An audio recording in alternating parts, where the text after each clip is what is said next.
తాకట్లో ఉన్న బంగారాన్ని విడిపించి ఆ రోజున మార్కెట్ ధర కట్టి మిగిలిన డబ్బును మీకు అందిస్తుంది Kommuri gold.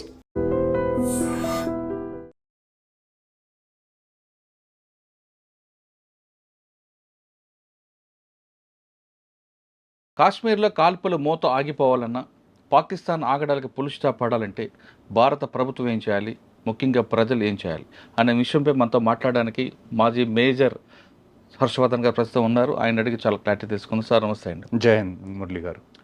Sir, Kashmir issue చూస్తున్నామండి. ఫస్ట్ టైం టూరిస్టులను టార్గెట్ చేయడం.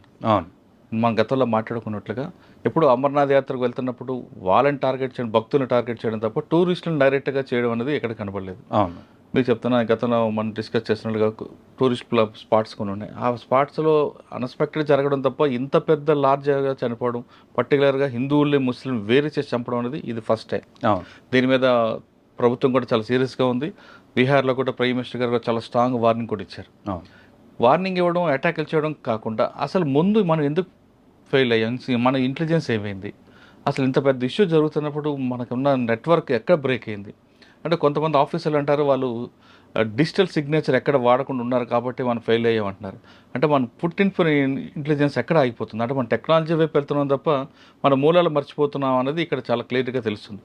మీరు కాశ్మీర్లో చాలా కాలం పనిచేశారు కాబట్టి ఇక్కడ ఫెయిల్యూర్ ఎక్కడ కనిపిస్తుంది అంటారు? చూడండి, ఫస్ట్గా మాట్లాడుకుంటే ఆర్మీ కానివ్వండి, సిఆర్పిఎఫ్ కానివ్వండి, జేఎండ్కే పోలీస్ కానివ్వండి, ఇంటెలిజెన్స్ ఫెయిల్యూర్ అయితే మాత్రం దీన్ని మనం ఖచ్చితంగా అనాల్సిందే. దానికి ఒప్పుకోవాల్సిందే. తప్పు ఉన్నప్పుడు ఒప్పుకోవాలి, అప్పుడే మనం దాన్ని కరెక్ట్ చేసుకోగలం.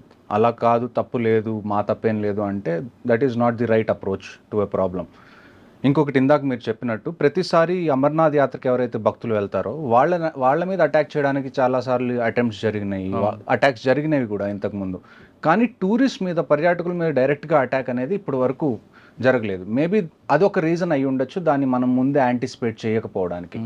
అట్ ద సేమ్ టైం నాకు ఎక్కడో లింక్ మిస్ అవుతుందని అనిపిస్తుంది ఇందులో. ఎందుకంటే నేను ఇందాక చెప్పినట్టుగా పర్యాటకుల్ని డైరెక్ట్గా టార్గెట్ చేసి, అది కూడా ఇంతమందిని, అంటే ఇంతకు ముందు కూడా టూరిస్ట్ కొంతమంది చనిపోయారు కాశ్మీర్కి వచ్చినప్పుడు. మేబీ వాళ్ళు స్టోన్ పెల్టింగ్ మధ్యలో ఇరుక్కొని, లేకపోతే ఆపరేషన్స్ మధ్యలో ఇరుక్కొని చనిపోయారే తప్ప డైరెక్ట్గా టార్గెట్ చేసి టూరిస్ట్ని చంపింది అన్నది ఇంతకుముందు నేను ఎప్పుడు చూడలేదు.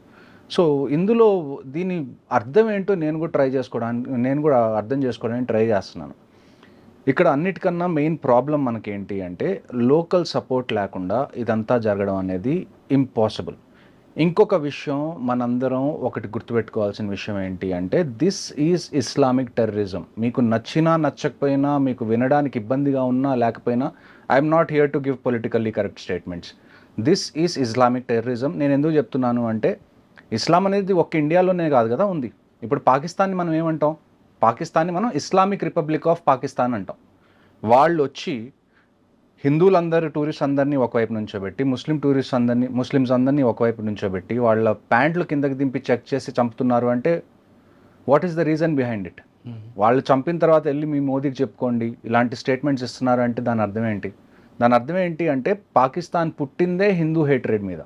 మీరు దాన్ని డినై చేయలేరు. టూ నేషన్ థియరీ ఏదైనా కావచ్చు, వాళ్ళు వేరుగా మాకు ల్యాండ్ కావాలి, మేము వేరే కంట్రీ పెట్టుకుంటాం అని అన్నప్పుడు that is not out of వాళ్ళు ఏదో డెవలప్ అవ్వాలి వాళ్ళ సొంతంగా అని కాదు.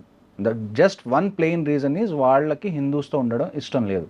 సో ఇప్పుడనే కాదు, నేను కాశ్మీర్లో నేను సర్వ్ చేసినప్పటి నుంచి లాస్ట్ 1947లో ఎప్పుడైతే మనం ఇండిపెండెంట్ అయ్యాము అప్పటి నుంచి చూసుకుంటే ఇప్పటి వరకు ప్రతిసారి there is always hate angle. రీసెంట్గా మనకి బలూచిస్తాన్లో బలూచ్ లిబరేషన్ ఆర్మీ అనేది ఆ ట్రైన్ మీద అటాక్ చేసి, హైజాక్ చేసి చాలా పెద్ద ఆపరేషన్ చేశారు వాళ్ళు పాకిస్తాన్ ఆర్మీ మీద. అలాంటి హైజాక్ అనుకోవచ్చా, లేదు వాళ్ళు ఇండిపెండెన్స్ కోసం వాళ్ళు చేశారు అనుకోవచ్చు? ఇండిపెండెన్స్ కోసమే ఈ ఫైట్. కానీ దాని హైజాక్ అని అనకూడదు. హైజాక్ ఎందుకు అంటున్నాను అంటే, అందులో వాళ్ళు ఒక్క సివిలియన్స్ని కూడా ఎక్కడా టచ్ చేయలేదు. ఆ జనరల్గా బలూచిస్తాన్లో క్వెటా అనే ఒక ప్లేస్ ఉంది. అది బలూచిస్తాన్కి మీరు క్యాపిటల్ సిటీ లాగా అనుకోవచ్చు. ఆ ఏరియాలో చాలామంది ఆర్మీ వాళ్ళు కానీ, డిఫెన్స్ ఫోర్సెస్ వాళ్ళు, పాకిస్తాన్ వాళ్ళు అక్కడ పోస్టింగ్ ఉంటారు. కానీ అక్కడి నుంచి మెయిన్ పాకిస్తాన్కి రీచ్ అవ్వాలంటే ఆ ట్రైన్ ఒక్కటే దారి. సో ఎవరైనా కానీ పోస్టింగ్కి వెళ్ళినా, డిప్లాయ్మెంట్కి వెళ్ళినా, మళ్ళీ లీవ్కి వెళ్ళాలన్నా కానీ ఆ ట్రైన్ ఒక మెయిన్ అదొక్కటే లింక్, కనెక్టింగ్, అదే మెయిన్ కనెక్షన్ పాయింట్ అనమాట. సో దాని మీద వాళ్ళు అటాక్ చేసి హైజాక్ చేసినప్పుడు కూడా ఒక్క సివిలియన్ని కూడా వాళ్ళు అక్కడ ఉంచడం కానీ, వాళ్ళకి హాని చేయడం కానీ చేయలేదు. సో ఇదే ఇప్పుడు even if you are fighting, మీరు ఒకవేళ ఫైట్ చేస్తున్నా కానీ there are some unsaid rules. ఈ అన్సెడ్ రూల్స్లో ఒకటి ఏంటి అంటే టూరిస్ట్ మీద ఎప్పుడు డైరెక్ట్గా అటాక్ చేయకూడదు అనేది ఒక అన్సెడ్ రూల్. ఎందుకంటే ఒకవేళ టూరిస్ట్ మీద అటాక్ చేస్తే పాకిస్తానీ బేస్డ్ టెర్రరిస్ట్ కానివ్వండి, లేకపోతే కాశ్మీరీ బేస్డ్ టెర్రరిస్ట్ కానివ్వండి, వీళ్ళు అట్ ద ఎండ్ వచ్చి విధ్వంసం అంతా సృష్టించాల్సింది ఎక్కడ? కాశ్మీర్లో. ఒకవేళ టూరిస్ట్ని ఏమన్నా చేస్తే టూరిజం ఎఫెక్ట్ అయింది, దానివల్ల లోకల్స్ ఇబ్బంది పడతారు. లోకల్స్ ఇబ్బంది పడితే ఆ టెర్రరిస్ట్కి వాళ్ళు సపోర్ట్ ఇవ్వరు అని ఎక్కడో వాళ్ళకి తెలుసు. అందుకని ఇన్ని రోజులు వాళ్ళు ఎప్పుడు కూడా టూరిస్ట్ని డైరెక్ట్గా టార్గెట్ చేయలేదు. కానీ మొదటిసారి వాళ్ళు టూరిస్ట్ని టార్గెట్ చేశారు అంటే now more than the government, more than the army, more than the air force or the navy, అందరికన్నా పెద్ద responsibility is with Kashmiri people. How they respond to this. ఇది జరిగింది. ఇప్పుడు ఇది మీరు ఇన్ని రోజులు ఆర్మీ మీద అటాక్ చేశారు, వీఆర్ గివింగ్ అవర్ రెస్పాన్స్, అక్కడి వరకు బాగానే ఉంది. మీరు ఇప్పుడు పర్యాటకుల్ని టార్గెట్ చేశారు. దీనివల్ల టూరిజం ఎఫెక్ట్ అవుతుంది. ఈ టూరిజం ఎఫెక్ట్ అవ్వడం వల్ల డైరెక్ట్గా ఫుడ్ చైన్లో అందరికన్నా ఎఫెక్ట్ అయ్యేది ఎవరు? Kashmiri local population. వాళ్ళు మీ ఇంటి గడప దాకా తీసుకొచ్చారు. ఇప్పుడు మీకు మాకేం సంబంధం లేదు, వాళ్ళు ఆర్మీని టార్గెట్ చేస్తుంటే మాకేం సంబంధం అని ఎన్ని రోజులు మీరు అన్నారు. కానీ ఇప్పుడు వాళ్ళు మీ పొట్టకూటి మీద కొట్టడానికి ట్రై చేస్తున్నారు. వచ్చారు.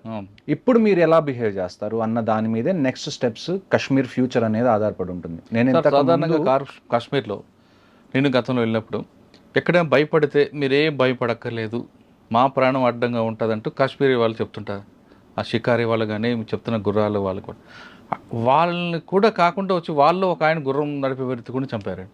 అంటే ఏ మెసేజ్ ఇస్తున్నారండి వాళ్ళు? నేను అదే కదండి ఇందాక నుంచి చెప్తుంది. మెసేజ్ వాళ్ళు ఇచ్చేసారు క్లియర్గా. మాకు మీరు తింటున్నారా తినట్లేదా యాజ్ ఏ కాశ్మీరీ పాపులేషన్ మాకు అనవసరం, మాకు మీరు హిందూ అయితే చాలు, మేము మిమ్మల్ని చంపేస్తానని చెప్పి వాళ్ళు చెప్పారు. దీని అంతటి వల్ల కాశ్మీర్లో వచ్చే ఎఫెక్ట్ ఏదైతే ఉందో అది గవర్నమెంట్ మీద ఆధారపడలేదు, ఆర్మీ, నేవీ, ఎయిర్ ఫోర్స్ మీద కూడా ఆధారపడలేదు. ఫైనల్గా అది ఆధారపడేది కాశ్మీరీ పాపులేషన్. ఇక్కడి నుంచి వాళ్ళు ఏ స్టెప్ తీసుకుంటారు. మీరు వీళ్ళని ఎంకరేజ్ చేస్తూ ఉంటే ఇలాంటివి జరుగుతూనే ఉంటాయి. మీరు మళ్ళీ ఆర్టికల్ 370 ముందు ఏ పొజిషన్లో ఉన్నారో ఆ పొజిషన్లోకి వెళ్ళిపోతారు. అంటే కాశ్మీర్ కాపాడంటే కాశ్మీరే ఉండాలి. ముందు కాశ్మీరీస్ దానిలో అందరికన్నా వాళ్ళకు ఒక క్లారిటీ రావాలి. నేను ఇంతకు ముందు చాలా పాడ్కాస్ట్లో కూడా చెప్పాను, మీకు పైన మొత్తం చాలా నీట్గా, చాలా క్లీన్గా టూరిజం బాగా పెరుగుతుందని మీకు అనిపిస్తుంది. కానీ లోపల ఏంటి మైండ్ సెట్ అనేది మనం కనీసం దాన్ని అబ్జర్వ్ చేసి కనీసం ఒక 15-20 సంవత్సరాలు పీస్ఫుల్గా ఉంటే తప్ప కాశ్మీర్ అనేది మారదు. కాశ్మీర్ మీద రీసెంట్గా బలూచిస్తాన్లో అటాక్ అయిన తర్వాత పాకిస్తాన్ చీఫ్ ఆసిమ్ మునీర్ ఎవరైతే ఉన్నారో ఆయన ఒక స్పీచ్ ఇచ్చారు రీసెంట్గా, కాశ్మీర్ ఈజ్ అవర్ జగ్యులర్ వెయిన్, అది ఇది అని చెప్పి. 1947 దగ్గర నుంచి 2025 వరకు ఆల్మోస్ట్ 75 ఏళ్ళు దాటినాయి. ఇప్పటి వరకు వాళ్ళు కంటిన్యూస్గా ఫస్ట్ ఒక 10 ఏళ్ళు పంజాబ్లో చేశారు, ఆ తర్వాత మనకి బెంగాల్లో చేస్తున్నారు, ఇప్పుడు బంగ్లాదేశ్ ఉన్నప్పుడు అవుతుంది, ఈస్ట్ పాకిస్తాన్ ఉన్నప్పుడు కూడా అయింది, ఆ తర్వాత కాశ్మీర్ మీద కంటిన్యూస్గా జరుగుతుంది. ఇప్పుడు మీరు చెప్పండి, వాట్ షుడ్ వీ డూ? ఇప్పటి వరకు మీరు మమ్మల్ని అడిగేవాళ్ళు కదా, మీరు ఫస్ట్లో నేను ఆర్మీలో జాయిన్ అయినప్పుడు నాకు వచ్చే క్వశ్చన్స్ ఎలా ఉండేవో తెలుసా? మనం ఎందుకు కాశ్మీర్లో అంతమంది ఫోర్సెస్ని పెడుతున్నాం, కాశ్మీర్ని ఇచ్చేయచ్చు కదా, ఎందుకు ఈ గొడవంతా అని. ఇప్పుడు మీకు అర్థమై ఉండాలి, ఒకవేళ మనం కాశ్మీర్ ఇచ్చేసాం అనుకుందాం for the debate purpose, Kashmir అనేది మనం ఇచ్చేసాం, మనకేం గొడవలు వద్దు అని చెప్పి. డూ యూ రియల్లీ థింక్ వాళ్ళు కాశ్మీర్ దగ్గర అవుతారు? కాశ్మీర్ ఇప్పుడు ఎక్కడైతే పాకిస్తాన్ ఆక్యుపైడ్ కాశ్మీర్లో అన్ని టెర్రరిజం క్యాంప్స్ ఉన్నాయో ఆ క్యాంప్స్ అన్ని కాశ్మీర్లోకి షిఫ్ట్ అవుతాయి. కాశ్మీర్ తర్వాత పంజాబ్ తర్వాత హిమాచల్ తర్వాత ఉత్తరాఖండ్, ఇక్కడికి టెర్రరిజం రావడం స్టార్ట్ అవుతుంది. ఆ 3 ఆక్యుపై చేసుకుంటారు, ఆ తర్వాత ఢిల్లీకి వస్తారు, చిన్నగా మీ ఇంటి దాకా వస్తారు. అప్పుడు చండీగఢ్ అటువైపు వెళ్తారు, కరాచీ వైపు పట్టుకోవచ్చు. అప్పుడు మీరు ఏం చేస్తారు? సో ఇప్పుడు ఏంటి అంటే we are ready for this is the time when the entire country should support the government ఏ డెసిషన్ తీసుకున్నా కానీ ఇప్పుడు మనకి విభేదాలు ఉండకుండా అంటే ఏకతాటిగా గవర్నమెంట్ని సపోర్ట్ చేయడం ఈ టైంలో అన్నది చాలా ఇంపార్టెంట్. ఇప్పుడు ఒకవేళ గవర్నమెంట్ వారే ఒక ఫైనల్ సొల్యూషన్ అని అనుకుంటే వీఆర్ రెడీ ఫర్ ఇట్. నేను మీకు లాస్ట్ టైం కూడా చెప్పాను, for the next 5 years I'm still in reserve list. నేనేదో వార్ జరగాలి అని చెప్పట్లేదు. ఒకవేళ జరిగితే మేము పార్టిసిపేట్ చేయడానికి రెడీగా ఉన్నాం. There is no second question. ఇవాళ ప్రైమ్ మినిస్టర్ అనౌన్స్ చేశారనుకోండి, if it is going to be war, be ready. మేము ఎప్పుడు రిపోర్ట్ చేయాలో దానికన్నా 10 రోజుల ముందే రిపోర్ట్ చేస్తాం, వీ విల్ బీ అవైలబుల్. కానీ ఒక డెసిషన్ తీసుకోండి. This can't go on like this. 75 ఏళ్ళ నుంచి ఇదే జరుగుతుంది, ఇంకొక 25 ఏళ్ళు మీరు ఇదే జరగాలి అని అనుకుంటే మాత్రం మీరు వదిలేసేయండి. ఏదో చిన్న ఆపరేషన్స్ చేసి అయిపోతాయి. ఇక్కడ అన్నిటికన్నా మెయిన్ ప్రాబ్లం మనకి టెర్రరిజం కాదు, అన్నిటికన్నా మెయిన్ ప్రాబ్లం మనకి పాకిస్తాన్ ఆర్మీ. మీరు ఒక విషయం గుర్తుపెట్టుకోవాలి, every country has an army, but Pakistan army has a country.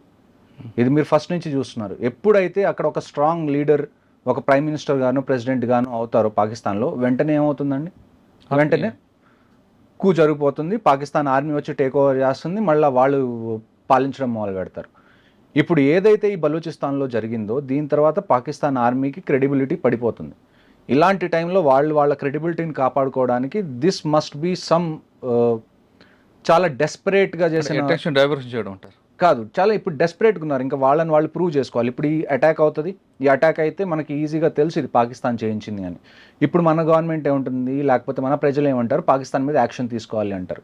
ఈ రీజన్ని పట్టుకొని ఆసిమ్ మునీర్ ఏమంటాడు, చూడండి హిందూస్ అందరూ మన మీద దాడి చేస్తున్నారు, ఇప్పుడు మనకి ఫండ్స్ కావాలి, పాకిస్తాన్ మొత్తం ఒకటవ్వాలి, లేకపోతే మీరు ఆర్మీకి సపోర్ట్ చేయాలి అని చెప్పి ఇవన్నీ మైండ్ గేమ్స్. ఈవెన్చువల్గా ఏమవుతుందండి, పిఓకే ఏమంటాం మనం, పాకిస్తాన్ ఆక్యుపైడ్ కాశ్మీర్ మంది అంటాం కదా. మరి ఎల్సీ ఏం చేస్తుంది మధ్యలో? ఎల్సీని జరపండి. మీరు ఒక్కసారి ఇండియన్ ఆర్మీకి ఆర్డర్ ఇచ్చి చూడండి.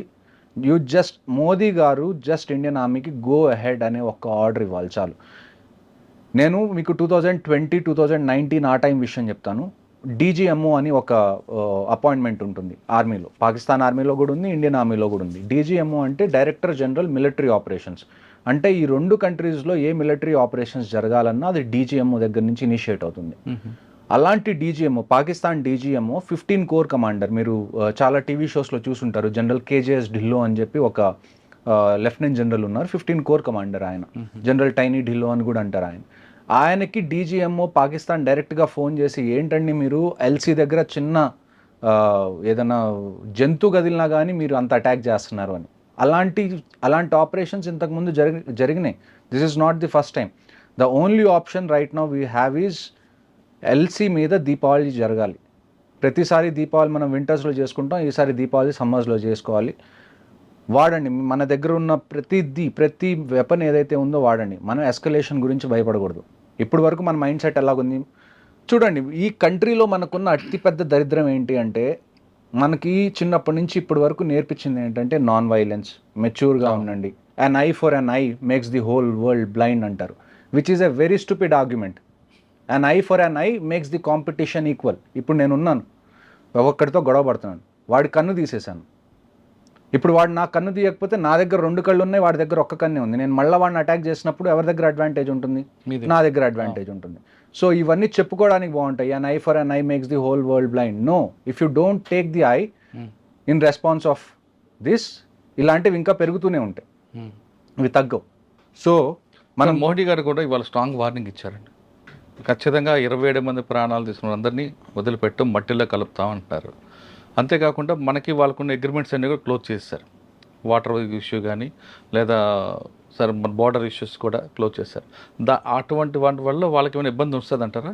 చూడండి, నేను పంజాబ్లో కూడా పోస్టింగ్లో ఉన్నప్పుడు నేను సత్లజ్ రివర్ మీద చాలా పనిచేశాను.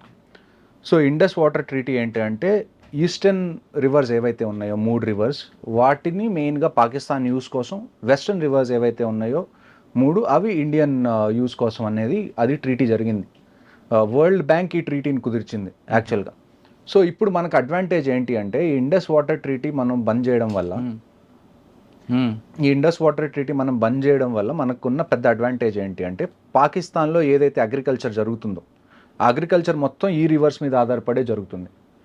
సింధు, ఇండస్, రావి, రావి, ఇంకొక రివర్ ఏదో 3 రివర్స్, హిమాచల్ ప్రదేశ్ కదా, బియాస్, హిమాచల్ నుంచి ఏవైతే ఉన్నాయో ఇవన్నీ కొన్ని టిబెట్లో ఆరిజిన్ అవుతాయి, కొన్ని హిమాచల్లో ఆరిజినేట్ అవుతాయి. జనరల్లీ హిమాలయాస్లో ఆరిజినేట్ అయ్యే రివర్స్ అన్ని అరేబియన్ సీలో కలవడానికి మన ఇండియా నుంచి పాకిస్తాన్ మీదుగా వెళ్ళి అరేబియన్ సీలో కలుస్తాయి. సో కొన్ని ఇండియాలో నుంచి వెళ్ళి అరేబియన్ సీలో కలుస్తాయి. వాటి కంట్రోల్ కంప్లీట్గా మన దగ్గర ఉంది. కొన్ని రివర్స్ ఏంటంటే ఇండియా నుంచి వెళ్ళి పాకిస్తాన్లోకి ఎంటర్ అయ్యి ఆ తర్వాత అరేబియన్ సీలో కలుస్తాయి. ఈ ఏ రివర్స్ అయితే ఇండియాలో ఎంటర్ అయ్యి తర్వాత పాకిస్తాన్లోకి ఎంటర్ అవుతాయో దాని కంట్రోల్ మన దగ్గర మనం పెట్టుకోవచ్చు. ఇండస్ వాటర్ ట్రీటీ వల్ల మనం పెట్టుకోవట్లేదు, కానీ ఒకవేళ మనం ఇండస్ వాటర్ ట్రీటీని ఇప్పుడు నల్ అండ్ వాయిడ్ చేసిన తర్వాత అక్కడ అగ్రికల్చర్ ఏదైతే ఉందో దాన్ని మొత్తాన్ని దానికి డిసైడింగ్ ఫ్యాక్టర్ ఇది అవుతుంది. ఇప్పుడు మీరు అక్కడ అగ్రికల్చర్ జరగాలి అని మీరు అనుకుంటే, ఇండియా అనుకుంటే పాకిస్తాన్లో అగ్రికల్చర్ జరగాలి అని అప్పుడే అవుతుంది.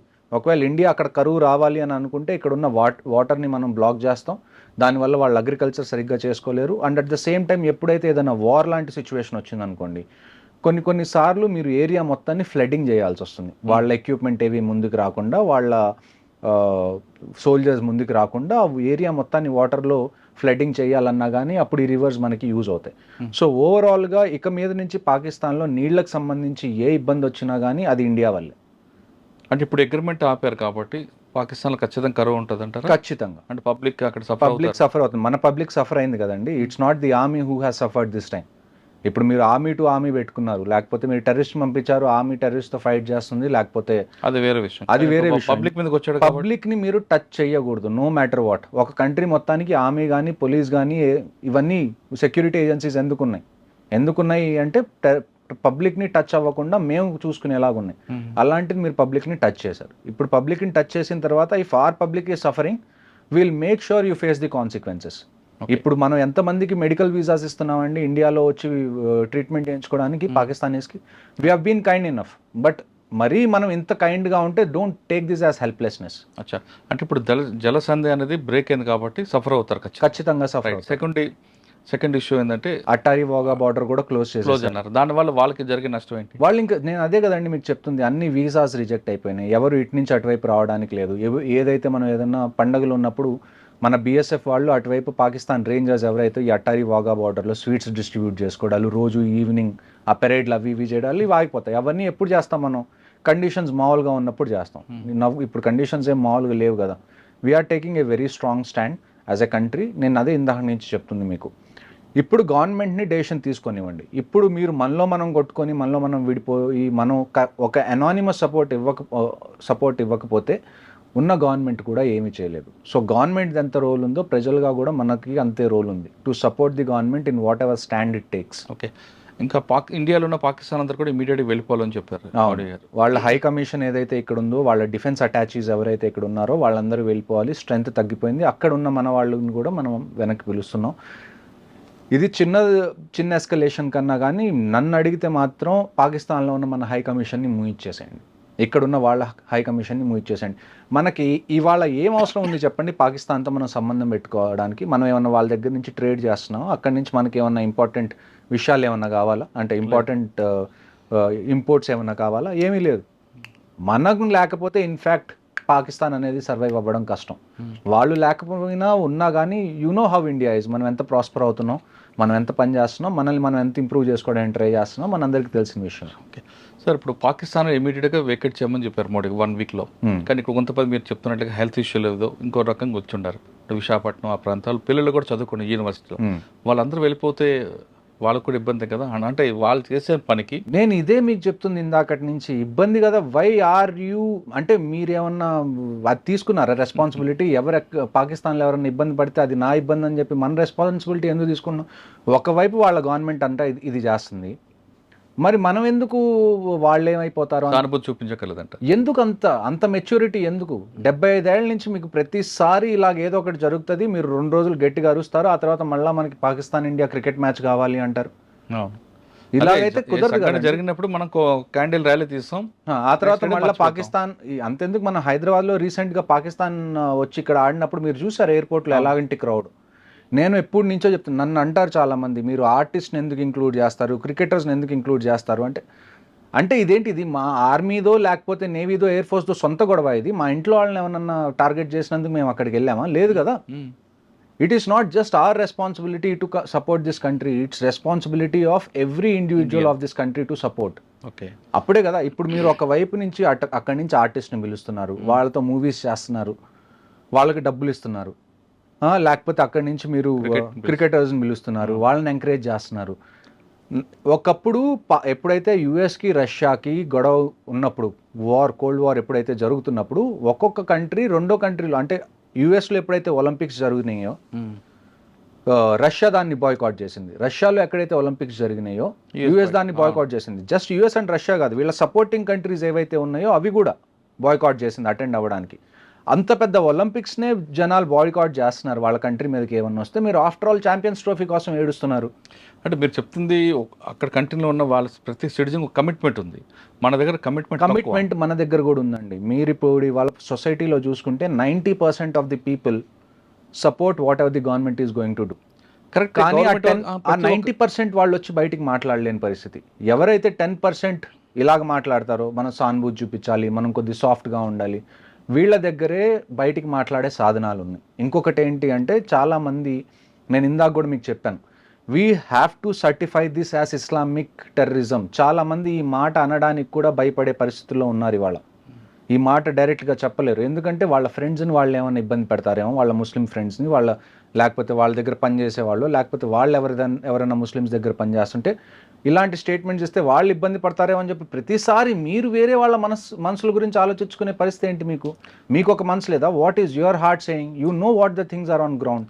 కానీ మన దగ్గర వచ్చిన ఒక మైనస్ ఏంటంటే, మీరు చెప్తుండే ప్రతి ఒక్కరు పాకిస్తాన్ మీద యుద్ధం అనగా నేను వెళ్తా, తుపాకీ ఇవ్వండి వెళ్తానంటాడు. కానీ పాకిస్తాన్ ఇండియా మ్యాచ్ అనగానే మాత్రం డబ్బులు ఎక్కువ పెట్టి బ్లాక్లు పెట్టి సినిమా ఆ మ్యాచ్ చూస్తాడు. నేను అదే కదా, ఎందుకు ఆ తప్పు కదా, నేను అదే కదా మీకు చెప్తుంది. మనం సినిమా క్రికెట్ని దాటి ఆలోచించకపోతే these two are just your entertainment. What is cinema మీరు చెప్పండి నాకు. ఏముందండి entertainment? Cinema is a business of art, అంతే కదా. ఆయనకి డబ్బులు పంచడం తప్ప మన డబ్బులు తగలపెట్టుకో.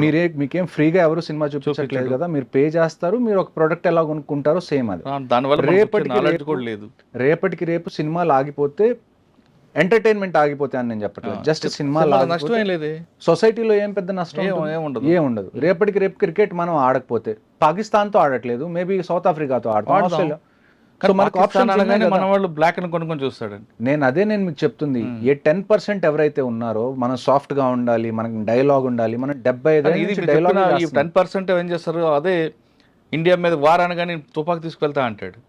చెప్పడానికి చాలా ఈజీ అండి. నేను చెప్తున్నాను కదా, 100కి 90 మంది Indian army great, Indian navy great, Indian air force great అనేవాళ్ళు తప్ప వాళ్ళ కొడుకుల్ని పంపించేవాళ్ళు ఎంతమంది ఉంటారు? నేను చిన్నప్పుడు నేను కార్గిల్ వార్ చూసినప్పుడు నేను ఇన్స్పైర్ అయ్యాను. For kids of this generation this should be your wake up call. అక్కడ జస్ట్ ఆర్మీ మీద జరగలేదు, కర్ణాటక నుంచి వెళ్ళిన వాళ్ళు, హైదరాబాద్ నుంచి వెళ్ళిన వాళ్ళు, ఆంధ్ర నుంచి వెళ్ళిన వాళ్ళు, ప్రతి స్టేట్ వాళ్ళు అక్కడికి సఫర్ అయ్యారు. సో ఇది మీకు వేకప్ కాల్. పెద్ద అయిన తర్వాత నేను ఇక్కడి నుంచి పారిపోయి యూఎస్ వెళ్ళిపోతాను, నేను ఇలాంటి వాటిలో పడను అని అనుకుంటారా, మీ డెసిషన్. అలా కాదు, ఇలాంటివి మళ్ళీ నెక్స్ట్ జనరేషన్లో జరగకూడదని అనుకుంటారా, join Indian army, navy, air force, police, what ever it is. ఈ దేశంలో మనం శాంతి శాంతి శాంతి అని చెప్పి మనం ఫైట్ చేయాలన్న స్పిరిట్ని చంపేస్తున్నాం చిన్నగా. కరెక్ట్ అండి. మనం ఇప్పుడు మన దగ్గర 100 ఎకరాలు ఉన్నాయండి, 10 ఎకరాలు ఒకడు కబ్జా చేసుకున్నాడు, మీరేం చేస్తారు? అక్కడ ఒక 100 ఎకరాలు మీ దగ్గర ఉన్నాయి, అందులో 10 ఎకరాలు ఒకడు వచ్చి కబ్జా చేసుకున్నాడు, మీరేం చేస్తారు? వాడి మీద యుద్ధంకి వెళ్తాం, ఏదో ఫైట్ చేస్తాం కదా, కోర్టుకి వెళ్తాం ఏదో. మరి ఇక్కడికి వచ్చేటానికి ఇక్కడ కూడా అదే కదా జరుగుతుంది. ఇండియా మొత్తం 100 ఎకరాలు అనుకుంటే అందులో 10 ఎకరాలు కాశ్మీర్ అనుకుంటే వాళ్ళకి తీసుకుందాం అనుకుంటున్నారు.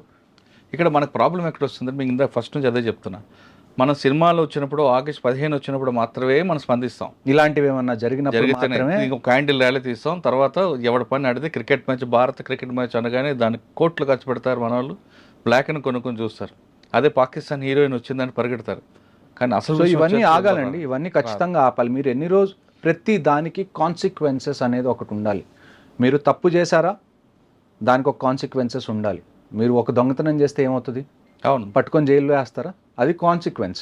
మళ్ళా చేయకుండా ఆ భయం ఉండాలి. మీరు ఆ భయం పెట్టకపోతే అలాగా. ఈ భయం మనం ఇన్ని రోజులు చేస్తున్న తప్పేంటి అంటే, మనం టెర్రరిస్ట్గా భయం పెడుతున్నాం. పాకిస్తాన్ మనం Rawalpindi, general headquarters of Pakistan army రావల్పిండిలో చేయాల్సిన ఆపరేషన్స్ మనం శ్రీనగర్లో ఎందుకు చేస్తున్నాం? You give a go ahead డైరెక్ట్గా చెప్తున్నాను ప్రైమ్ మినిస్టర్ గారికి, ఒకవేళ మీరు ఇప్పుడు వార్ జరగాలి అని మీరు అనుకున్నారా, ఎకానమీ విల్ రివైవ్ అండి. ఇండియాలో నాకు తెలిసి Indians are very hard working, we can revive our economy war జరిగిన తర్వాత కూడా. కానీ if the decision of the prime minister is that we have to go to war, I promise you, ఎంతమంది అయితే వెటరన్స్ ఆర్మీ నుంచి retire అయ్యి ఇప్పుడు మామూలుగా సివిల్ లైఫ్లో ఉన్నారో, ఐ టెల్ యూ, మాకు ఫోన్ చేయాల్సిన అవసరం కూడా లేదు. మీరు న్యూస్లో చెప్పండి, లేకపోతే టీవీ స్క్రీన్లోకి వచ్చి 8ంటికి ఎప్పుడు చెప్తారు కదా, చెప్పండి వార్ జరగబోతుంది, everybody should go to the front lines. మాకు ఫోన్లు రావాల్సిన అవసరం కూడా లేదు, మేము వెంటనే ప్యాక్ చేసుకొని మేము వెళ్ళడానికి వీఆర్ వెరీ రెడీ. ఓకే, కానీ ఒక డెసిషన్ తీసుకోండి, stick to it, and this time the solution has to be permanent. ఇలా పిఓకే మనది అంటున్నాం, బలూచిస్తాన్లో పాకిస్తాన్కి ఇష్యూ జరుగుతుంది, డ్యూరెంట్ లైన్ ఎక్కడైతే ఆఫ్ఘనిస్తాన్తో బార్డర్ ఉందో అక్కడ కూడా ఇష్యూ జరుగుతుంది. చైనా ఏమో ఇప్పుడు మొన్నటి వరకు మనకి ఇంకొక అజంప్షన్ ఏంటి, మనం పాకిస్తాన్ ఏమన్నా చేస్తే చైనా మనకి కంప్లీట్గా అగేన్స్ట్ అయ్యే ఛాన్స్ ఉంది. ఇప్పుడు చైనా పరిస్థితి ఏంటి? జియో పొలిటికల్ సిచ్యువేషన్లో యూఎస్కి చైనాకి మధ్యలో ట్రేడ్ వార్ జరుగుతుంది. టారిఫ్స్ అన్ని పెంచేశారు. ఇప్పుడు చైనాలో స్టాక్ మార్కెట్ ఏదైతే ఉందో అది ఆల్మోస్ట్ కొలాప్స్ అయ్యే స్టేజ్లో ఉంది. ఓకే, ఇప్పుడు షీ జిన్పిన్ ఎవరైతే చైనాకి దేవుడు అనుకుంటాం మనం, ఆయన వియత్నాం, మలేషియా లాంటి కంట్రీస్కి వెళ్ళి ఆయన అడుక్కోవాల్సి వస్తుంది, మీరు యూఎస్కి కాకుండా మాకు సపోర్ట్ చేయండి అని. So this is the best time if you have to go for a military operation. ఎందుకంటే పాకిస్తాన్కి సపోర్ట్ చేయడానికి చైనా ఇప్పుడు బిజీగా ఉంది. And at the same time ఒకవైపు నుంచి ఇండియా ఉంటే రెండో వైపు ఆఫ్ఘనిస్తాన్ వైపు నుంచి ఆఫ్ఘనిస్తాన్ ఆర్మీ కూడా రెడీగా ఉంది, తాలిబాన్ ఆర్మీ కూడా రెడీగా ఉంది, ఇంటర్నల్గా బలూచిస్తాన్ ఆర్మీ కూడా రెడీగా ఉంది. And at the same time Tehrik Taliban Pakistan అని చెప్పి ఒక ఆర్గనైజేషన్ ఉంది which is against the Pakistan army. ఇన్ని ఎలిమెంట్స్ మీ దగ్గర రెడీగా ఉన్నాయి, మీరు యూటిలైజ్ చేసుకోవాలి, ఎక్స్ప్లాయిట్ చేసుకోవాలి అంటే I don't think there is any better time than this. Talibans కూడా స్టేట్మెంట్ ఇచ్చారంట కాశ్మీర్ విషయంలో కూడా. ఇప్పుడు వరకు చైనా, యుఎస్ అందరూ స్టేట్మెంట్స్ ఇచ్చారు. ఇప్పుడు వరకు స్టేట్మెంట్ రాంది కెనడా దగ్గర నుంచే. దాన్ని కూడా మనం చూసుకోవాలి. Why is Canada not giving a statement at? ఎందుకంటే కెనడాలో ఇప్పుడు వరకు మనం చూసాం ఖాళిస్తాన్కి వాళ్ళు సపోర్ట్ చేయడం కానివ్వండి, ఐఎస్ఐకి సపోర్ట్ చేయడం కానివ్వండి, అది కెనడాలో ఉంది. So we have to deal with this also. But before dealing other things మనం ఫస్ట్ డీల్ చేయాల్సింది ఏంటి అంటే, నేను ఖచ్చితంగా మీకు చెప్తున్నానండి, maybe with in a month something big is going to happen. Okay, but అది వారా కాదా అన్నది మనం వెయిట్ చేయాలి. సార్ ఒకసారి వెనక్కి వెళ్దాం. కాశ్మీర్ విషయంలో కొంతమంది బోర్డర్ క్రాస్ అయ్యారు, కొంతమంది మిస్ అయ్యారు, వాళ్ళే చేశారు. ఇప్పుడు వరకు మనకున్న ఇన్ఫర్మేషన్ ప్రకారం ఇన్ఫర్మేషన్లో ఎక్కడో లీక్ అయింది, జమ్మూ కాశ్మీర్ పోలీసులకి ఇన్ఫర్మేషన్ ఫెయిల్ అయింది కాబట్టి జరిగింది. వాళ్ళు కూడా ఆ ప్లేస్ని రెక్కి చేసిన తర్వాతే అటాక్ చేశారన్నది చూడండి. ఇప్పుడు వరకు మనకున్న ఇన్ఫర్మేషన్ ఏంటంటే 5 నుంచి 6 టెర్రరిస్ట్ ఉన్నారు. అందులో 3-4 పాకిస్తానీ టెర్రరిస్ట్, 2 మాత్రం ఖచ్చితంగా Kashmiri terrorist, local terrorist. So ఇది మనకున్న ఇన్ఫర్మేషన్. ఇప్పుడు మీరు ఆ ఏరియా చూసుకుంటే అక్కడి నుంచి అక్కడికి రోడ్ లేదు డైరెక్ట్గా పైదాకా వెళ్ళడానికి. వాళ్ళు గుర్రం మీద ఎక్కువ లేకపోతే మ్యూల్స్ మీద ఎక్కువ ఆ పైదాకా వెళ్తారు. ఇప్పుడు మీరు గుల్మర్గ్ వెళ్ళారా? గుల్మర్గ్లో మీరు పైకి వెళ్ళిన తర్వాత మీరు ఎలా వెళ్తారు? గండోలా రైడ్ ఉంటుంది, కేబుల్ కార్ రైడ్. మీరు చూసుకుంటే కింద ఏరియాస్లో సెకండ్ ఫేజ్ కి వెళ్ళాక పాకిస్తాన్ కనిపిస్తుంది. కింద ఏరియాస్ మొత్తంలో మీకు ఆర్మీ కానీ ఎవరో ఒకళ్ళు ఉంటారు, కానీ పైన మీకు ఎవరు ఉంటారు. ఎందుకంటే నేను ఇందాక చెప్పినట్టు there is an unsaid rule. ఎక్కడైతే టూరిస్ట్ వీళ్ళందరూ ఉన్నారో, టూరిస్ట్ స్పాట్స్ ఏవైతే ఉన్నాయో అక్కడ వాళ్ళని కొద్దిగా ఫ్రీగా వదిలేద్దాం, వాళ్ళు ఎంజాయ్ చేసుకునేలాగా. అక్కడ మిలిటరీ ప్రెజెన్స్ ఉంటే అంత కరెక్ట్గా ఉండదు అన్న ఉద్దేశంతో మనం ఎక్కడైతే పై స్టేజెస్ ఉంటాయో అక్కడ మనం దాన్ని ఏమంటారు పెద్దగా కదిలించాం.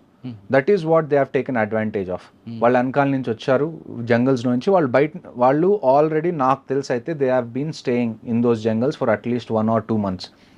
అక్కడ వాళ్ళ హైడౌట్ ఏదో ఉంది. ఆ హైడౌట్లో వాళ్ళు ఖచ్చితంగా మొత్తం సెట్ చేసుకొని ముందు నుంచే ఉన్నారు. వాళ్ళు ఆర్డర్స్ కోసం వెయిట్ చేసి ఇది 22nd వాళ్ళు ఎగ్జిక్యూట్ చేశారు. And I can కన్ఫర్మ్లీ say there is Pakistan army behind this, especially Asim Munir, the chief of army staff of Pakistan. ఎందుకంటే Asim Munir అనే ఆయన he is not a general soldier. ఆయన ఇంతకుముందు ఎక్కువగా ISIలో పనిచేశారు. he is a spy soldier. So ఇలాంటి యథవేషాలన్నీ ఆయన వేయడానికి చాలా ఛాన్సెస్ ఉన్నాయి. అండ్ ఇంటర్నల్ సోర్సెస్ కూడా ఎక్కడో చోట పాకిస్తాన్ నుంచి నాకు వచ్చిన ఓపెన్ సోర్స్ ఇంటెలిజెన్స్ నెట్వర్క్ నుంచి నాకు తెలిసిన విషయాలు ఏంటి అంటే yes, Asim Munir is involved in this. అంటే ఈ టైం ఎందుకు ఎంచుకున్నాడు అనుకోవచ్చు మనం. ఈ టైం అంటే ఇప్పుడు నేను అదే కదండి మీకు ఇందాక చెప్పాను. బలూచిస్తాన్లో వాళ్ళు దెబ్బతిన్నారు. డ్యూరెంట్ లైన్లో ఎక్కడైతే ఆఫ్ఘనిస్తాన్తో వాళ్ళకి బార్డర్ ఉందో అక్కడ వాళ్ళకి ఇబ్బంది నడుస్తుంది. And at the same time ఇంటర్నల్గా తెహ్రీకే తాలిబాన్ పాకిస్తాన్ కూడా వాళ్ళని ఇబ్బంది పెడుతుంది. ఇమ్రాన్ ఖాన్ని వాళ్ళు జైల్లో వేశారు. ఇమ్రాన్ ఖాన్ సపోర్టర్స్ ఎవరైతే ఉన్నారో వాళ్ళని ఇబ్బంది పెడుతున్నారు. పేరుకి షహబాజ్ షరీఫ్ PM, కానీ మొత్తం నడిపించేది మొత్తం chief of army staff, ISI chief, వీళ్ళే నడిపిస్తారు పాకిస్తాన్ మొత్తంలో. సో వీళ్ళు ఇన్ని తట్టుకుంటున్నారు ఈ టైంలో ఇంటర్నల్గా. ఇలాంటి టైంలో వాళ్ళందరూ వాళ్ళ కంట్రీని యునైట్ చేయాలి అంటే హిందూస్కి అగేన్స్ట్గా మనం వెళ్ళాలి, హిందూస్ని మనం చంపాలి. సార్ ఇప్పుడు మీరు అన్నట్టు హిందూకి వ్యతిరేకంగా చంపారు, పాయింట్లు ఇప్పి చూపించి మరి, లేదా పురాణం చదవని వాళ్ళకి వెంటపడి మరి చంపారు. అవును, కానీ ఒక గుర్రం నడుపుకొచ్చిన ముస్లిం కూడా చంపారు. నాకు తెలిసిన ఇన్ఫర్మేషన్ ప్రస్తుతానికి ఏంటి అంటే చూడండి, at the end Kashmiri survive అయ్యేది దేని మీద? టూరిజం మీద. నేను ఇందాక చెప్పినట్టు. సో చాలామంది టూరిజంలో ఎవరైతే ఉన్నారో కాశ్మీర్లో they are really nice to people who visit there. ఎందుకంటే అది వాళ్ళ లైవ్లీహుడ్ కాబట్టి. సో నాకు తెలిసిన ఇన్ఫర్మేషన్ ఏంటి అంటే ఈ గుర్రం అతను ఎవరైతే ఉన్నారో అతను ఈ ఇష్యూ జరుగుతున్నప్పుడు ఆ రైఫిల్ స్నాచ్ చేయడానికి ట్రై చేశాడు టెర్రరిస్ట్ దగ్గర నుంచి. సో అతన్ని కూడా అందుకని చంపేశారు. సాధారణంగా మీరు చెప్పిన ఆ ప్లేస్ మనం స్విట్జర్లాండ్, ఇండియన్ స్విట్జర్లాండ్ అంటాం. నేను కూడా వెళ్ళా. అక్కడ నూడిల్స్, మంచి గావా, ఇంకొక అవన్నీ కూడా బంద్ ఉన్నాయండి. మంచి క్వశ్చన్ అడిగారు. ఇంకొకటి నాకు తెలిసిన ఇన్ఫర్మేషన్ ఏంటంటే రాత్రికి రాత్రి చాలా మంది అక్కడ చాయ్ వాళ్ళు కానివ్వండి, లేకపోతే అక్కడ చిన్న చిన్న ఏవో ఒక బిజినెస్ చేసుకున్న వాళ్ళు ఎవరైతే ఉన్నారో వాళ్ళు రాత్రికి రాత్రి గాయమైపోయారు. వాళ్ళు పనికి రాలేదు next day. So somewhere locals also కొంతమందికి తెలుసు నెక్స్ట్ డే ఇలాగేదో పెద్దది జరగబోతుందని. ఎందుకంటే ఇలాంటివి నేను కాశ్మీర్లో డే టు డే బేసిస్ నేను చూసేవాడిని. ఎప్పుడైతే ఎక్కడన్నా ఏదైనా ఇన్సిడెంట్ జరుగుతుంది అంటే మాకుండే ఫస్ట్ ఇండికేషన్ రోజు రెగ్యులర్గా కనిపించే విషయాలు కనిపించకపోవడం. That is the first indication. అంటే ఇప్పుడు మీకు ఒక ఏరియాలో 10 కొట్లు ఉన్నాయండి, రోజు ఓపెన్ అవుతాయి, రోజు అక్కడ బిజినెస్ నడుస్తుంది. ఒక్కసారిగా మీరు ఒకరోజు మార్నింగ్ వెళ్ళగానే 10 కొట్లు 10కి 10 బంద్ ఉన్నాయి అంటే ఏదో జరగబోతుంది అని చెప్పి. సో నెక్స్ట్ టైం కూడా ఇలాంటివి ఏమన్నా ఉంటే నేను ఇందాక మీరు చెప్పినట్టు ఇక్కడ చేంజ్ అనేది రావాలి అంటే army, navy, air force, these people are doing it for the last 75 years. Change ఎప్పుడు వస్తుంది అంటే కాశ్మీరీ లోకల్ ఎప్పుడైతే వాళ్ళు వీళ్ళకి సపోర్ట్ చేయడం ఆపేస్తారో అప్పుడే వస్తుంది. కానీ ఇప్పుడు మీకున్న ఇన్ఫర్మేషన్ ప్రకారం మరొకసారి దాడి జరిగే అవకాశం ఉందంటున్నారు, వాస్తవం? చూడండి, ఇప్పుడు కొంతమంది ఇంకా ఆల్మోస్ట్ 1500 మంది OGWs అంటాం మేము, ఆన్ గ్రౌండ్ వర్కర్స్. అంటే మీరు సివిల్ భాషలో స్లీపర్ సెల్స్ అని అనుకోవచ్చు. 1500 మందిని డిటైన్ చేశారు. 1500 మందిని డిటైన్ చేయడం అంటే చిన్న విషయం కాదు. 1500 మందికి ఎన్ని జైల్స్ కావాలో మీరు ఆలోచించండి. వీళ్ళందరినీ ఉతికి ప్రతి ఇన్ఫర్మేషన్ బయటికి లాగుతారు. ఎవరు దీని వెనకాల హ్యాండ్లర్స్ ఉన్నారు, అసలు దీని మొత్తాన్ని ఎగ్జిక్యూట్ చేసింది ఎవరు. Rashtriya rifles is going to do it's work అండి, అందులో మీకు డౌటే లేదు. ఎవరైతే ఈ టెర్రరిస్ట్ ఉన్నారో, ఎవరైతే దీనికి పాల్పడ్డారో వీళ్ళైతే ఖచ్చితంగా చచ్చిపోతారు. There is no doubt in it. కానీ వీళ్ళని చంపేస్తే ప్రాబ్లం అయిపోదు కదా. We also need solution for a long duration. Long term solution కావాలి. లాంగ్ టర్మ్ సొల్యూషన్ కావాలి అంటే Pakistan army needs to be targeted. దానికి మీరు వార్ చేయాలి అని అనుకుంటే వీఆర్ రెడీ టు పార్టిసిపేట్. మీరు ఒక్కసారి గో హెడ్ ఇవ్వడమే మీ చేతిలో ఉంది. అచ్చా సార్, ఈసారి వాళ్ళు అటాక్ చేస్తున్నప్పుడు డిజిటల్ ఎక్కడ కూడా డిజిటల్ సిగ్నేచర్ లేదు కాబట్టి మన ఇండియన్ ఆర్మీ ఫెయిల్ అయింది. కంప్లీట్గా మనం డిజిటల్ మీద, ఎలక్ట్రానిక్ దీని మీద ఎక్కువ ఉన్నాం, సెల్ ఫోన్స్ వాటి మీద మనం ఎక్కువ ఫోకస్ చేస్తాం. కానీ ఫుడ్ ఇంటెలిజెన్స్కి మనం ప్రయారిటీ ఇవ్వలేదు కాబట్టి ఈసారి వచ్చిందని ఒక వార్త ఉంది, వాస్తవం అంటారు అది? చూడండి, మీకు నేను లాస్ట్ టైం మాట్లాడినప్పుడు కూడా నేను చెప్పాను, ఇంట్ అనేది 2 రకాల. ఫోన్స్ కానీ ఏది కూడా యూజ్ చేయలేదు కదండి. ఎలాగో అలాగా ఇప్పుడు ఒక ఆపరేషన్ చేయాలి అని అనుకుంటే ఎక్కడో చోట కమ్యూనికేషన్ అనేది వాళ్ళు ఎస్టాబ్లిష్ చేసుకోవాలి, తప్పదు అది. ఎప్పుడు అంటే బీట్ ఫిజికల్గా కానివ్వండి, లేకపోతే టెక్నికల్గా కానివ్వండి, మనకి 2 రకాల ఇంటెలిజెన్స్ ఉంటాయి. ఒకటి ఫిజికల్ ఇంటెలిజెన్స్, ఒకటి టెక్ ఇంటెలిజెన్స్. ఫిజికల్ ఇంటెలిజెన్స్ కన్నా టెక్ ఇంటెలిజెన్స్ మీద మనం ఎందుకు డిపెండ్ అవుతాము అంటే technical intelligence is most of the time is very accurate. ఎందుకంటే కరెక్ట్ ఉంటుంది, పిన్ పాయింట్ మనకు దొరుకుతుంది. లేకపోతే దాన్ని ఏమంటారు, ఇప్పుడు ఫిజికల్ సోర్సెస్ ఉన్నారు అయినా అవునా కాదా ఇటువంటి కొంచెం కొద్దిగా అందులో దాన్ని ఏమంటారు, మనకు కూడా డౌట్స్ ఉంటాయి. వీళ్ళు నిజంగా టెర్రరిస్ట్ గురించి చెప్తున్నారా లేకపోతే మనల్ని టార్గెట్ చేయడానికి చూస్తున్నారా అన్నది. అలాగే చాలా మంది ప్రాణాలు కోల్పోయిన ఆపరేషన్స్ లో చాలా ఉన్నాయి. ఆ తర్వాతే మనం టెక్నికల్ ఇంటెలిజెన్స్ మీద ఎక్కువ డిపెండ్ అయ్యాం. ఎందుకంటే టెక్నికల్ ఇంటెలిజెన్స్ వల్ల ఏమవుతుంది అంటే కొన్ని సిమ్ కార్డ్స్ వాడేవాళ్ళు మనకి కనీసం ఒక 10 meters రేడియస్లో ఎక్కడ ఉన్నారన్నది తెలుస్తుంది. 10 meter రేడియస్లో మనకు తెలియడం అంటే చాలా చాలా అక్యురేట్ అన్నట్టు. కొన్ని నెట్వర్క్స్లో ఎలాగుంటుందంటే అట్లీస్ట్ 200-300 meters, కొద్దిగా డిఫికల్ట్ అయినా కానీ 200-300 meters మనం కవర్ చేయడం పెద్ద ఇష్యూ కాదు. కొన్ని నెట్వర్క్స్ ఎలాగుంటాయంటే ఇంట్లో ఏ రూమ్లో కూర్చున్నా కూడా మనకి 5 meters అక్యురసీ ఉన్న నెట్వర్క్స్ కూడా ఉన్నాయి. ఓకే. సో అందుకని మనం ఎక్కువగా టెక్నికల్ ఇంటెలిజెన్స్ మీద డిపెండ్ అవ్వడం మొదలు పెడుతున్నాం. ఇంకొక విషయం ఏంటి అంటే టెక్నికల్ ఇంటెలిజెన్స్ ఎందుకు ఇంపార్టెంట్ అంటే కాశ్మీర్లో నేను మీకు చెప్పినట్టుగా ఇట్స్ సివిలియన్ ఏరియాస్ చాలా ఉన్నాయి. మీరు అర్బన్ వార్ఫేర్ అనేది చేయాలి. ఈ టెక్నికల్ ఇంటెలిజెన్స్ వల్ల ఏమవుతుంది అంటే కొలెటరల్ డ్యామేజ్ అనేది కంప్లీట్గా తగ్గిపోతుంది. సో అందుకని మనం టెక్నికల్ ఇంటెలిజెన్స్కి ఎక్కువగా మనం ప్రయారిటీ ఇస్తాం. కానీ మీరు చెప్తున్నాక ఫుడ్ ఇంటెలిజెన్స్ ఎందుకు ఇవ్వట్లేదు? మరి ఫుడ్ ఇంటెలిజెన్స్ ఇవ్వట్లేదని కాదండి, ఫుడ్ ఇంటెలిజెన్స్ కూడా మన దగ్గర ఉంటుంది. కానీ అదంతా అక్యురేట్ కాదు అంటున్నాను నేను. అదే అవునట కాదట అది డౌట్ఫుల్ గా ఉంటుంది కొద్దిగా. ఆర్మీని కూడా మిస్యూజ్ చేయడానికి కూడా. ఇంకొక న్యూస్ ఏమొచ్చింది మనకి దీని మీద అప్డేట్ ఏం తెలిసింది, వచ్చిన వాళ్ళు ఆర్మీ యూనిఫామ్ వేసుకొని వచ్చారు, వాళ్ళు జనాల్ని కన్ఫ్యూజ్ చేశారు. అన్నిటికన్నా నాకు బాధేసిన విషయం ఏంటి అంటే ఇదంతా జరిగిన తర్వాత కొంతమంది అడవులోకి పారిపోయారు చాలామంది టూరిస్ట్. ఇండియన్ ఆర్మీ అక్కడికి వచ్చి వాళ్ళందరినీ రెస్క్యూ చేస్తే వాళ్ళందరూ భయపడుతున్నారు. అంటే అసలు ఇండియన్ ఆర్మీని చూసి కూడా వాళ్ళకి ఏమనిపిస్తుంది అంటే మళ్ళీ టెర్రరిస్ట్ వచ్చారు మమ్మల్ని చంపడానికి అని. ఇండియన్ ఆర్మీ వాళ్ళని కూర్చోబెట్టి లేదు మేము ఆర్మీ వాళ్ళని చెప్పి నచ్చ చెప్పాల్సి వచ్చింది. అది పరిస్థితి, అక్కడ గ్రౌండ్ రియాలిటీ అది. ఇక్కడ హైదరాబాద్ లాగానో లేకపోతే గుంటూరు లాగానో విజయవాడ లాగా లాంటి రియాలిటీ కాదు ఇక్కడ. ఇక్కడ మనకి ప్లేన్స్ ఉన్నాయి, ప్రతి చోటకి మీరు ప్రతి చోటకి రోడ్డు ఉంది, మీరు వెహికల్ తీసుకొని ఆల్మోస్ట్ అక్కడ దాకా వెళ్ళొచ్చు. కానీ కాశ్మీర్ అలా కాదు, టెరైన్ పరంగా కూడా మనకి చాలా ఛాలెంజింగ్, ఆ తర్వాత క్లైమేట్ పరంగా కూడా మనకి చాలా ఛాలెంజింగ్గా ఉంటుంది.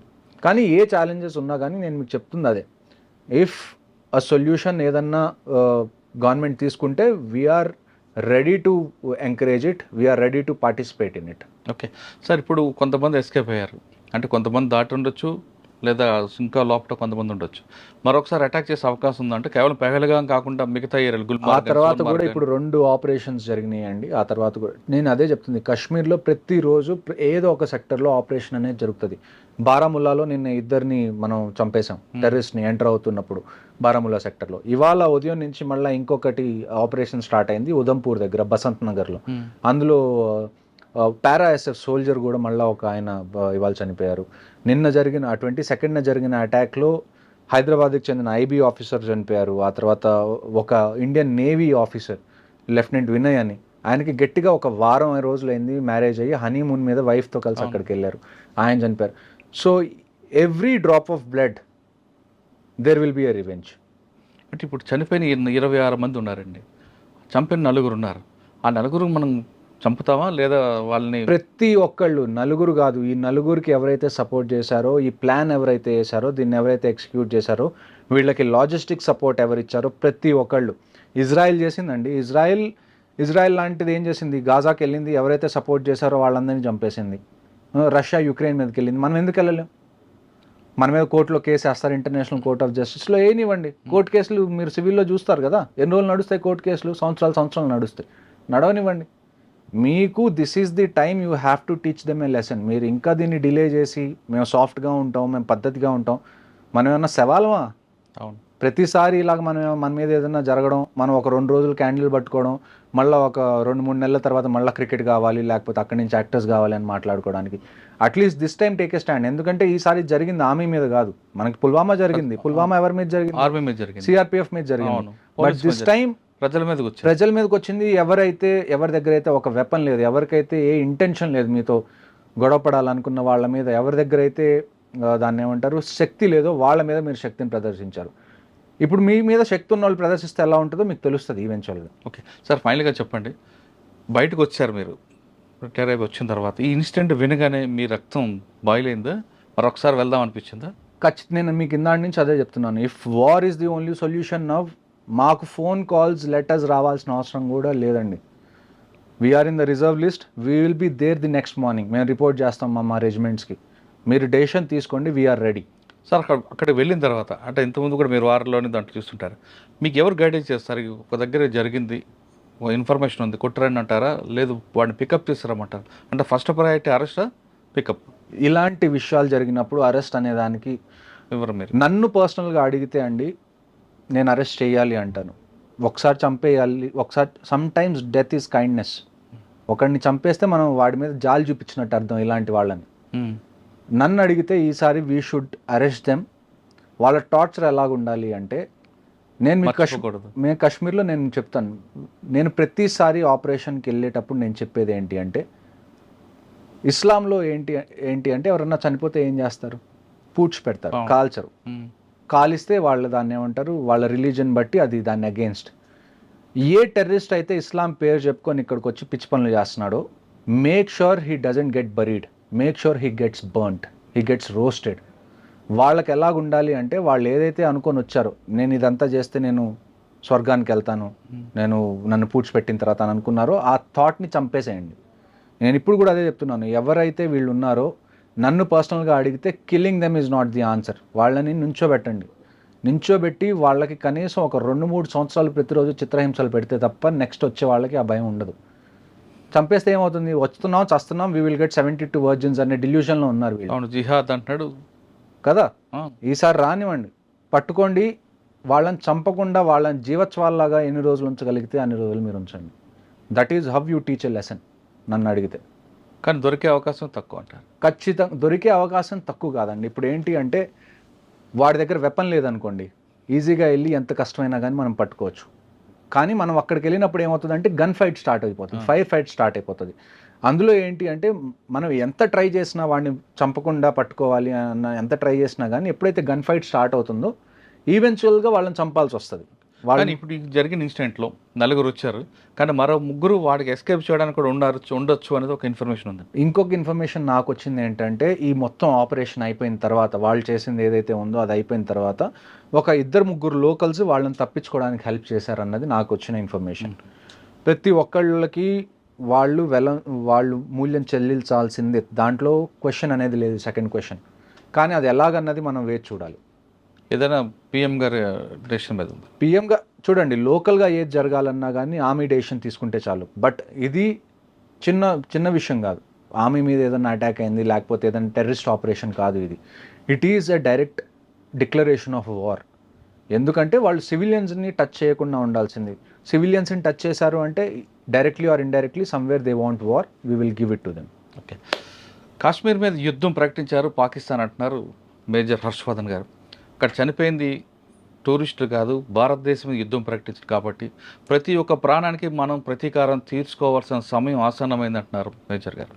ఇప్పటికైనా ప్రధానమంత్రి గారు ఖచ్చితంగా సరైన సమయంలో మంచి డెసిషన్ తీసుకుంటే నేను బయటికి రావడానికి నాతో కాదు, నేనే కాదు, ఖచ్చితంగా రిటైర్ అయిన వాళ్ళందరూ కూడా ముందుకు వస్తాం. ఫోన్ కాల్ కూడా అవసరం లేదు, జస్ట్ న్యూస్లో చెప్తే చాలు వస్తాం, మన సడాకని చూపిద్దాం అంటూ ఆయన వార్నింగ్ ఇస్తున్నారు.